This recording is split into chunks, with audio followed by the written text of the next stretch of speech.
Howdy, everyone. This is the story of Make Way for Ducklings by Robert McCloskey. See this little award here? Where'd it go? There it is. It's called the Caldecott Medal. We got a couple other books who had a Caldecott Medal. One of them is Blueberries for Sale. It's a pretty cool story. This one's called Make Way for Ducklings, though. Oh, hello, Piper. How'd you get here? Mr. and Mrs. Mallard were looking for a place to live, but every time Mr. Mallard saw what looked like a nice place to live, Mrs. Mallard said, "That's no good." She didn't like any other places.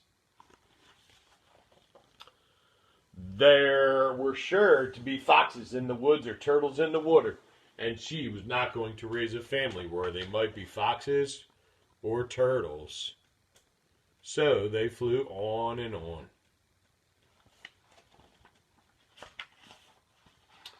When they got to Boston, they felt too tired to fly away further. There was a nice pond in the public garden, right there, with a little island on it. The very place to spend the night, quacked Mr. Mallard. So down they flapped. Quack, quack, quack, quack. Next morning they fished for their breakfast at the bottom of the pond, but they didn't find much.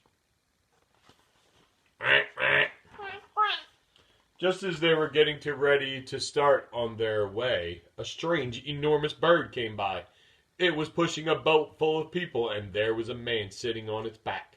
"Good morning," quacked Mr. Mallard, being polite. The big bird was too proud to answer, but the people on the boat threw peanuts into the water, so the Mallards followed them all round the pond and got another breakfast better than the first. Yum. You guys like peanuts for breakfast? Piper, you like peanut butter? I don't like it. "I like this place," said Mrs. Mallard as they climbed out on the bank and waddled along. "Why don't we build a nest and raise our ducklings right in this pond? There are no foxes, no turtles, and the people feed us peanuts. What could be better?" "Good," said Mr. Mallard, delighted. At last, Mrs. Mallard had found a place that suited her. Whew! But, uh-oh. Look out! You'll get run over. And when she got her breath, she added, "This is no place for babies. With all these horrid rushing things about, we'll have to look somewhere else," squawked Mrs. Mallard.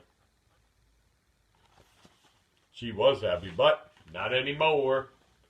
So they flew over Beacon Hill and round the State House, but there was no place there. See any water?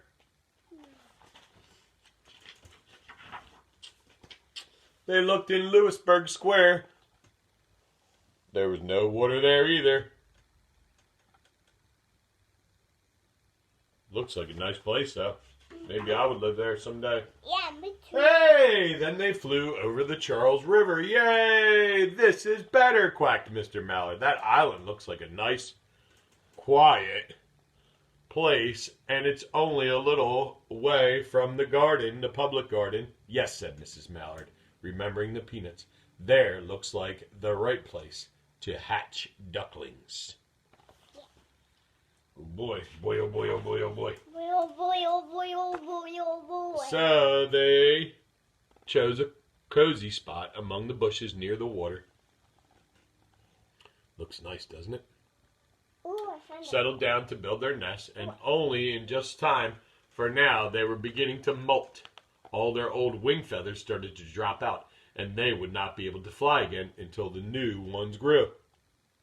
I didn't know that fun fact about ducks. But of course they could swim, and then one day, here he comes. Over to the park on the riverbank, they met a new friend called Michael. Michael fed them peanuts, and after that, the Mallards called on Michael every day. They went to see him every single day. That was their routine. See Mike? Yeah. That's my chip guy, Mike. I see him at the grocery store. After Mrs. Mallard had laid 8 eggs, 1, 2, 3, 4, 5, 6, 7, 8. In the nest, she couldn't go to visit Michael anymore because she had to sit on her eggs. to keep them warm. She moved off the nest only to get a drink of water or to have her lunch or to count the eggs and make sure they were all there. Yep, they're all there. One day the ducklings hatched out. First came Jack, then Cack, then Lack, then Mack, Knack, Quack, Pack, and Quack, Ow, Ooack. Sorry. Mr. and Mrs. Mallard were bursting with pride. It was very great responsibility taking care of so many ducklings, and it kept them very busy. Just like our little duckling keeps us busy, quack, said Mr. Alex and Mallard. One day, Mr. Mallard decided he'd go to take a trip to see what the rest of the river was like further on. So off he set. I'll meet you in a week in the public garden, he quacked over his shoulder. Quack. Take good care of the ducklings. Don't you worry, said Mrs. Mallard. I know all about bringing up children. And she did. And that's the mommy duck. Yep. She taught them how to swim and to dive. Woo! Good job, little ducks. Yeah. Woo! Woo. She taught them to walk in a line. She taught them to come when they were called and to keep a safe distance from bikes and scooters and other things with wheels. Line up, everybody, line up, line up, line up. Please don't kick the chair. Back up, please. When at last she felt perfectly satisfied with them, she said one morning, come along. Children, follow me. Before you could wink an eyelash, Jack, Cack, Lack, Mack, Knack, Whack, Pack, and Quack fell in line just as they had been taught. Mrs. Mallard led the way into the water, and they swam behind her to the opposite. Please back up so my friends can see. Thank you. Good job. They waded ashore and waddled along till they came to a highway. That's where cars drive. Beep, beep, Yeah, beep, beep. Mrs. Mallard stepped out to cross the road. Honk, honk, went the horns on the speeding cars. Quack. Back up, please, so my friends can see, went Mrs. Mallard as she tumbled back again. Quack, quack, quack, quack, went Jack, Cack, Lack, Mack, Knack, Whack, Pack, and Quack, just as loud as their little quackers could quack. The cars kept speeding by and honking, and Mrs. Mallard said the ducklings kept right on quack, quack, quack, quacking. Woo! Good job, little duckies. But Michael. They made such a noise that Michael came running, waving his arms and blowing his whistle.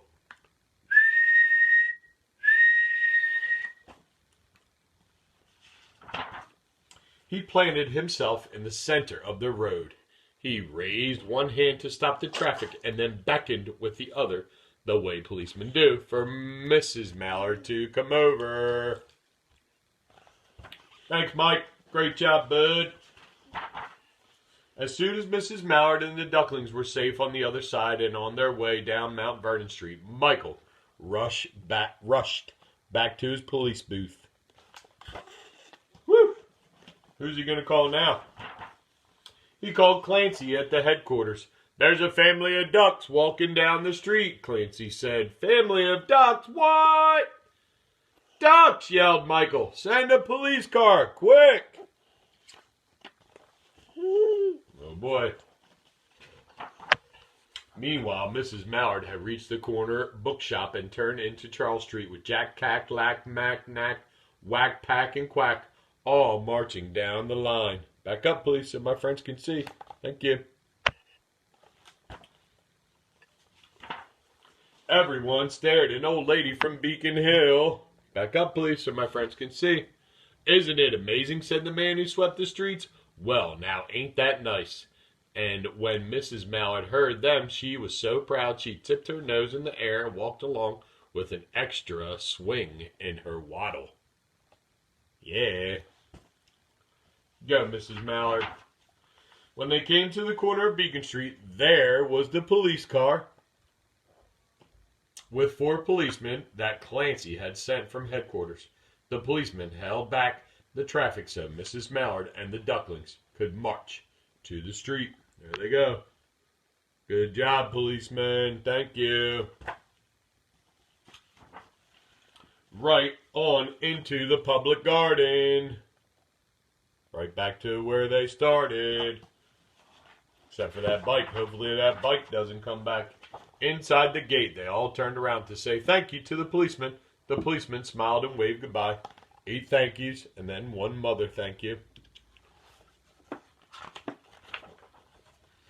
When they reached the pond and swam across to the little island, there was Mr. Mallard waiting for them, just as he promised. There he is. Great job, Mr. Mallard. Thank you.